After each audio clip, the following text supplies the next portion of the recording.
TRS ఇండివిజువల్గా పోటీ చేస్తే మాకు ఇబ్బంది ఉండవు. టీఆర్ఎస్ పార్టీ పీఆర్పీ తోటి పోటీ చేస్తే మళ్ళీ కొంత ఇబ్బంది ఉండే అవకాశం ఉండే, ఓట్లు మా ఇంకెక్కువ చేరే అవకాశం ఉంది. ఈ ప్రజారాజ్యం బలాన్ని మీరు కరెక్ట్గా అంచనా వేశారా, తక్కువగా అంచనా వేశారా? పీఆర్పీది మొదటి నుంచి మాకు కొంత దెబ్బతింటుంది అనేది ఆలోచన మాకు ఉన్నది పీఆర్పీ. కానీ పీఆర్పీ మా ఓట్లు చీలితే అనేది 50-50 చీలితే ఉండొచ్చు మేము అనుకున్నాం. కానీ యూత్ బాగా పోయింది, యూత్ తోటి మహిళల ఓట్లు బాగా పోయినాయి, కొంత బీసీలు కూడా పోయినాయి. అది మాకు నష్టం జరిగింది. మొత్తం పీఆర్పీ గుంజిన అన్ని టీడీపీ ఓట్లే. తాజాగా తెలంగాణ వాదం మీద తెలుగుదేశం వైఖరి ఏమిటి? ఇప్పుడు కొత్తగా వైఖరి ఏం లేదండి. మేము గతంలో అన్న దాని మీద కట్టుబడి ఉన్నాం. దానికి మేము ఇప్పుడు వేరే అభిప్రాయం లేదు. ప్రతిపక్షంగా ఉన్నాం, కేంద్రం లేదు, రాష్ట్రం లేదు. ఇప్పుడు మేము ఏమన్నా కూడా దానికి పెద్దగా వాల్యూ ఉండదు. వరంగల్ జిల్లాలో మీరు బలమైన నాయకుడిగా మీకు పేరుంది. కానీ మీకు పార్టీలోనూ ఇతర పార్టీలతోనూ వైరం ఉంది. మీ పార్టీలో కూడా మీకు కడియం శ్రీహరి గారికి ఒక 2 ధృవాలుగా పేరు వచ్చింది. అది ఆ ఇద్దరి మధ్య అట్లా అంతరం ఎందుకు పెరిగింది? దాన్ని పూడ్చుకునే ప్రయత్నం జరిగిందా? రాజకీయంగా తప్ప వారికి నాకు వ్యక్తిగతంగా ఏం పెద్ద తగాదాలు ఏం లేవు. పొలిటికల్గా ఎట్లుంటే అంటే వారు చెప్పింది కరెక్ట్ అనుకుంటాం, నేను చెప్పింది కరెక్ట్ అనుకుంటాం. అసలు కాడ కొంత బాధోపదవులు జరిగినాయి, కానీ ఏదో ఇద్దరికి పెద్ద తగాదాలు ఏం లేవు. చంద్రబాబు నాయుడు గారు ఆయనకు ప్రాధాన్యం ఇవ్వటం, లేకపోతే మంచి ముఖ్యమైన మినిస్ట్రీ చాలా కాలం ఆయనకు అప్పచెప్పటం అనే ఇటువంటి అభిప్రాయాలు ఉన్నాయి కదా.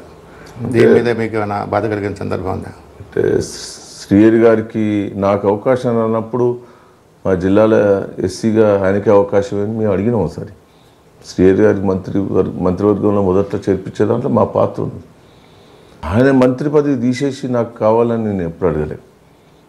ఆయన ఎక్కువ ప్రాధాన్యం ఇచ్చారు, మీరు తక్కువ ప్రాధాన్యం ఇచ్చారనే అభిప్రాయం అయితే ఉంది కదా ఒక దశలో. ఆయన మంత్రిగా ఇచ్చిండ్రు, నాకు పార్టీగా ఇవ్వాలనేది నేను కోరుకునేది ఎప్పుడు కూడా.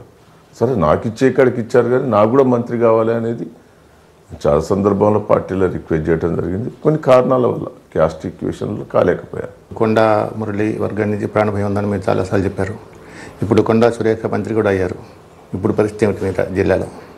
ఎప్పుడైనా కొద్దిగా ఇబ్బంది ఉన్నదండి. వాళ్ళ బిహేవియరు కానీ వాళ్ళ పద్ధతి కానీ మంచిగా ఉండదు. నాతోటి ఎప్పుడు తగాద పెట్టుకోవాలనే ప్రయత్నం చేస్తారు. నేను ఆ తగాదాలకు పోవద్దని నా ప్రయత్నం. వరంగల్ జిల్లా రాజకీయాల్లో చట్టసభల్లో చాలా కాలంగా కీలకమైన పాత్ర పోషించిన వ్యక్తిగా ఈ రాజకీయ మార్గంలో ప్రజల సమస్యలు పరిష్కరించగలం అన్న నమ్మకం కలిగిందా? ముఖ్యంగా ఎందుకంటే మీకు ఎంజీఎంలో కూడా సౌకర్యాల కోసం చాలా మీరు ఆందోళన చేశారు, ప్రయత్నం చేశారు. కానీ మీరు అనుకున్న విధంగా అక్కడ కూడా సాధించలేకపోయారు. అంటే ఈ పంథాలో పనులు కావట్లేదు అనే ఒక అసంతృప్తి అని ఉందా? ఎంజిఎం హాస్పిటల్ గురించి నేను దాదాపు 5 సంవత్సరాల నుంచి పోరాటం చేస్తున్నాను. గత తెలుగుదేశం ప్రభుత్వంలో కూడా ఎంజిఎం హాస్పిటల్కు అధికార పార్టీలో ఉండి కూడా చంద్రబాబు గారితో ఒత్తిడి చేశారు. కానీ మీరు అనుకున్న అన్ని సాధించలేకపోయారు. ఇప్పుడు వాటికి బిల్డింగ్స్ కట్టించాను, పనికరాలు తెచ్చాను, పోస్టులు మెయింటెనెన్స్ లేవు, పోస్ట్ లేవు. అది ఎంత ప్రయత్నం చేసినా అది వస్తలేదు. శ్రీరామ్ సాగర్ ప్రాజెక్టు గురించి పోరాటం చేశాను, పత్తి రైతుల గురించి పోరాటం చేశాను. అన్నిటి కూడా ముఖ్యమంత్రి గారు చెప్తారు, కానీ ఏది మాట నిలబెట్టుకోరండి. వర్షాభావం వల్ల కరువు పరిస్థితులు ఏర్పడ్డే రాష్ట్రంలో ఆత్మహత్యలు జరుగుతున్నాయి. మీ తెలుగుదేశం పార్టీ హయాంలో కూడా ఇట్లా కరువు పరిస్థితులు 4-5 సంవత్సరాల నుండి రైతుల ఆత్మహత్యలు జరిగినాయి. ఇప్పుడు ఈ రైతుల ఆత్మహత్యలు నివారించడానికి ఒక ప్రజాప్రతినిధిగా మీరైతే ఏ కార్యక్రమం చేపట్టబోతున్నారు?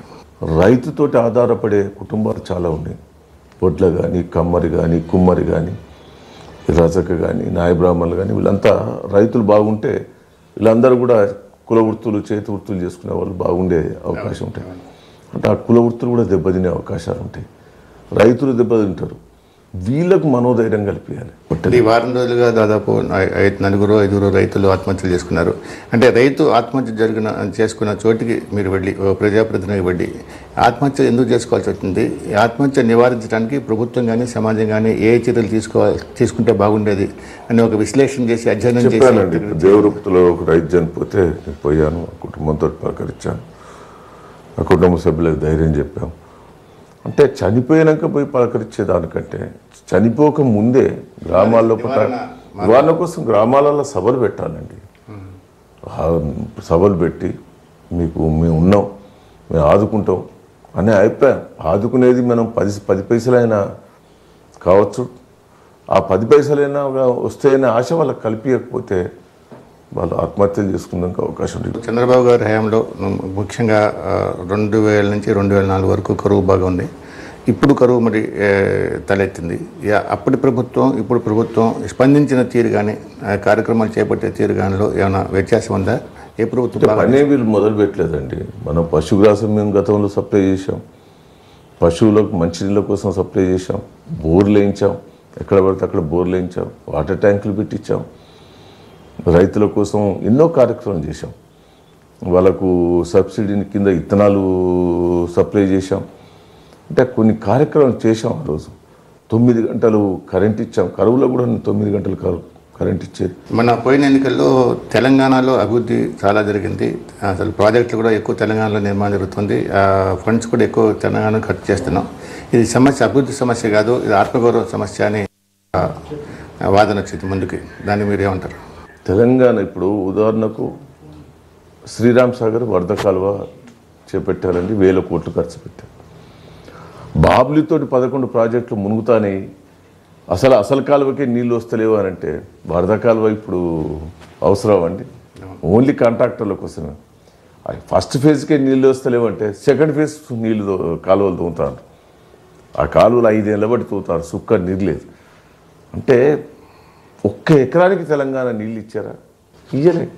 ఎందుకు? ఇక మరి ఆ పైసలు ఖర్చు పెట్టుడు ఎందుకు? పేరుకు అంటే ఓన్లీ కాంట్రాక్టర్ల కోసం, పర్సంటేజ్ల కోసమే తప్ప మాకు ఏ కాలువలు ఉన్నాయి ఇప్పుడు అవసరం లేదు.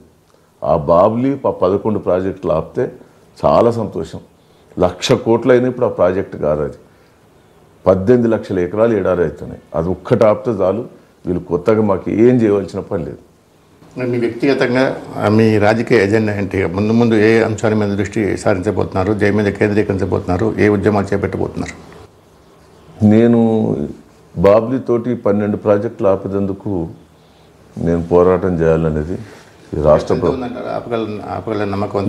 ఇక నేను గట్టి నిర్ణయం తీసుకోవాలనేది ఒక ఆలోచన ఉన్నది.